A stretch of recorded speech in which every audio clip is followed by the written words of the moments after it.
I nice to meet you at the conference. And Markus, what I would like you to first share before I ask you about your research project is that you said something to me about your experience in the city of Cape Town.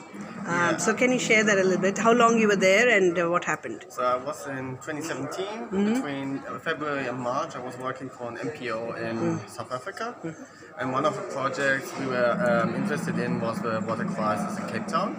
And so I went to Cape Town for a couple of days to talk with some of our project partners. And we just mentioned how the situation is and that they are not having a good situation because of government inefficiency, of bad regulation and laws. For example, the townships still get free access to water, free access to electricity, so there's no need for them to save water or use water wisely because water is for free, so they don't value it. Right. Another issue that I was facing was in my apartment. There was my roommates just keeping the bathtub just refilling the entire time. It was just running and overflooding the bathtub, and then it was just moving outside. Because we were afraid that the government stops water usage, so they were like, oh, we always need water in the house, and so it was just flooding the entire bathroom. Right. And therefore it is a lot of inefficiency and a lot of wastage of resource, and we need to rethink that. Yes. We need to value it, and not the government is doing it. Yes. We all, It's as a an human-made. individual- It's a human-made problem. Contributes. Yeah. So, and also, what you told me is that you're working. You worked recently on a research project in the Indonesian city. So please share about that. So I was between June and October 2018, last year, in Indonesia, Yogyakarta. And I was working on options to work with to enlarge the water supply situation for the city of Yogyakarta. Jakarta is facing dropping in the groundwater leveling and a huge contamination of the water quality. So the water is not usable for consumption anymore. And so I was looking at it and faced that the government is also working really inefficient. They don't really understand anything about sustainable, efficient water supply. They are doing what they can or think they can, but it's from a perspective, from a foreigner, there's a lot more potential. Sure. But also the local people can do a lot more. So, what was your conclusion My of the conclusion study? was that Yogyakarta has a lot of precipitation. A lot, You mean rainfall? Yeah, rainfall. Oh, Very sorry. technical word, expectation. That's Sorry. okay. Background.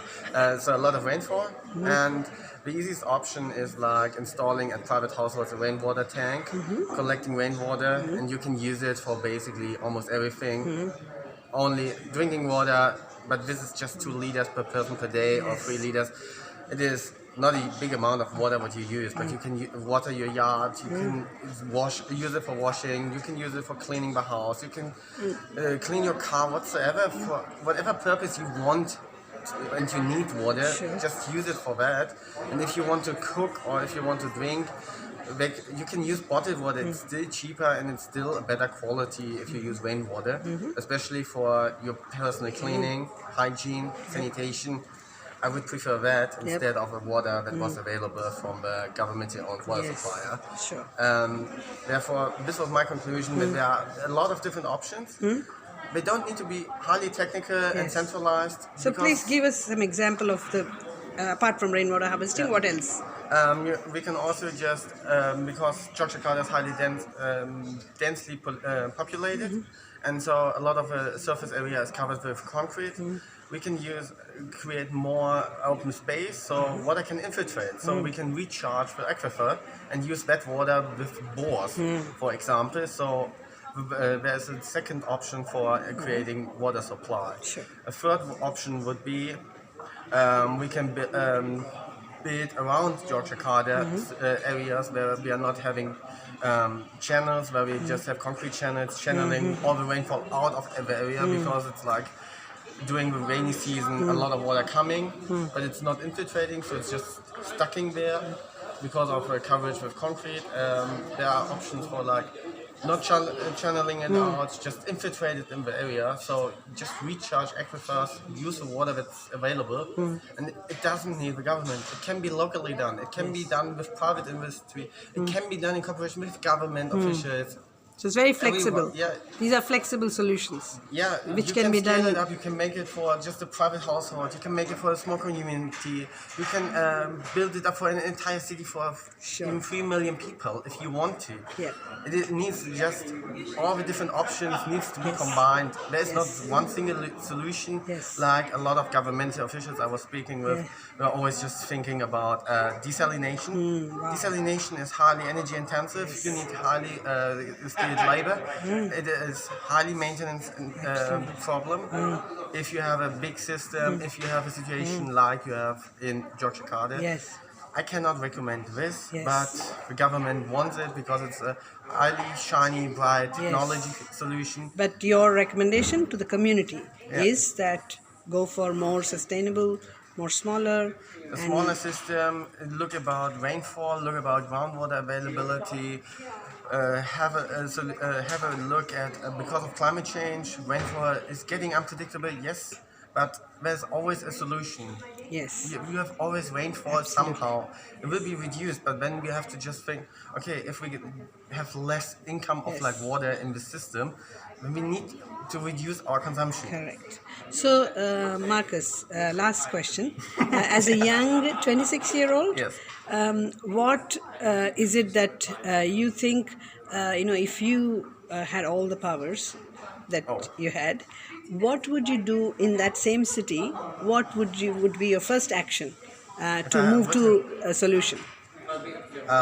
Kick out a lot of office workers from the government. Starting educational program for local people, Yes. for different age groups. Okay. Starting really early, like with primary school kids, going up to young Education adults. about? Water supply, Okay. water use, Yes. wise water use, water cycle, recycling. Yes. Because we have so many different options. We can use water not just in a single way like a lot of westernized countries are using it. We can use it in a recycling way, like using grey water for one thing is we shower, then we could use that water for irrigating the yard. So we don't need the same quality water for everything. It should be fit for purpose. Should be fit for purpose because who really needs drinking water for Flushing the toilet. Yeah. Yes. That's the best example. Flushing the toilet. We are just moving away sewage, where is poo, pee, whatever, how you want to call it. And do we really need like high quality water for Great. moving this? Fantastic. Thank you and all the best with your Thank future. you. For you too.